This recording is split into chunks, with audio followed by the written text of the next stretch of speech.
Hey guys, so I bought a selfie stick and naturally my first question was, how do I write this off as a work expense?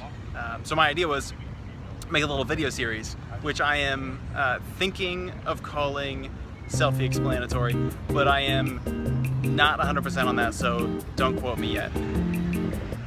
Okay, so here's what I'm thinking. That these would be for people who don't want to read a lot of obnoxious text about graphic design, but who might watch an obnoxious video about graphic design. It's sort of inspired by all the times that I'll find a really cool project on the internet and I will get to the end and feel like, yeah, I would love for someone to tell me more about that thing. So, in this series, I will go through some of the studio projects. I will try to unpack the thinking behind them. And in this one, I will kick it off with the art print for the 10th anniversary reissue of the National's album Boxer with Vinyl Me Please. So, for the sake of time, I'm going to assume some familiarity with myself in the studio, with the National, which is a band, and with Boxer, which is one of their albums. What I will talk about is the concept, the narrator, the mood, the clay, and the cigar. Alright, so I'll just jump right in.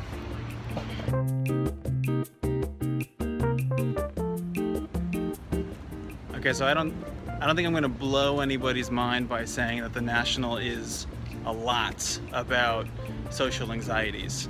And especially in the age of the internet, lucky me, that's one of the most ripe visual subjects out there right now. So, and it's often social anxieties around adulthood, right? Like this very relatable question of how do I grow into this respectable, functioning, proper adult while still having this inclination to be a little irresponsible.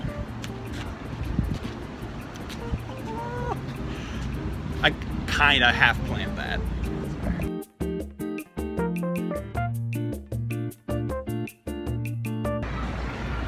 Sad. Really, really sad. Right, I'm just kidding. Well, I'm mostly kidding. Because yes, absolutely. At first listen, the National sounds like a bunch of depressives. But I think that once you get to know them, once you listen to them for a while, you start to pick up on this underlying sense of humor that runs through everything. And so I kind of wanted the image to work in the same way, where at first it comes across very dark and brooding and moody and even a little creepy, but as you spend more time with it, you start to see that it is also a little silly.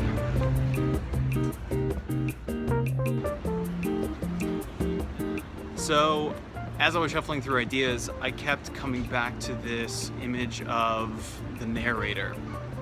Here's this person who is still discerning who they should become, their character still being formed, and very much influenced by the people around them. So I wanted to create this portrait of this person who puts on a great front, who looks very put together, but as soon as you start looking closely, they start to fall apart a bit. And this being the National,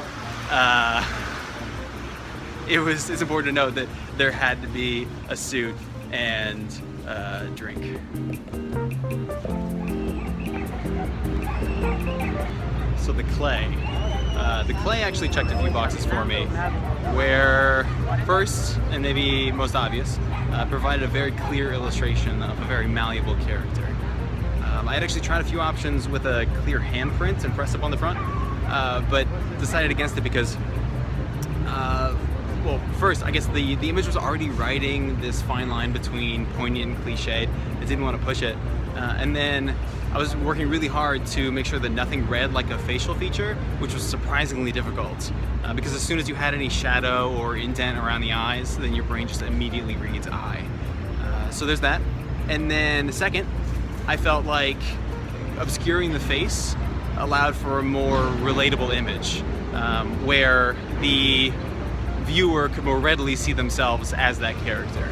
And then lastly, I just thought it would look cool.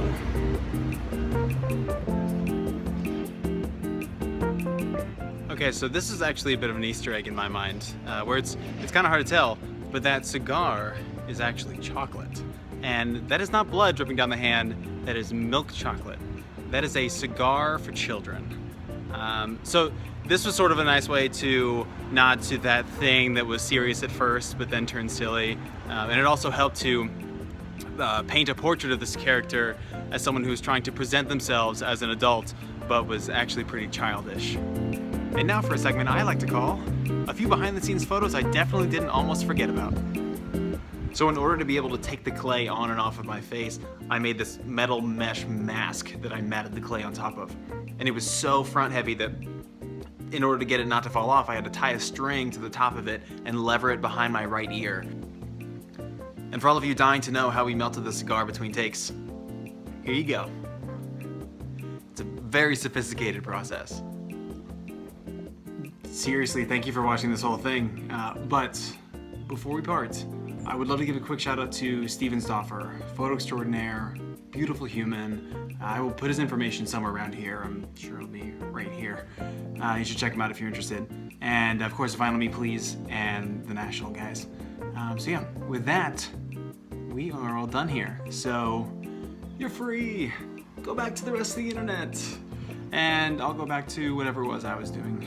But yeah, it has dawned on me that I have no idea how to effectively end this video.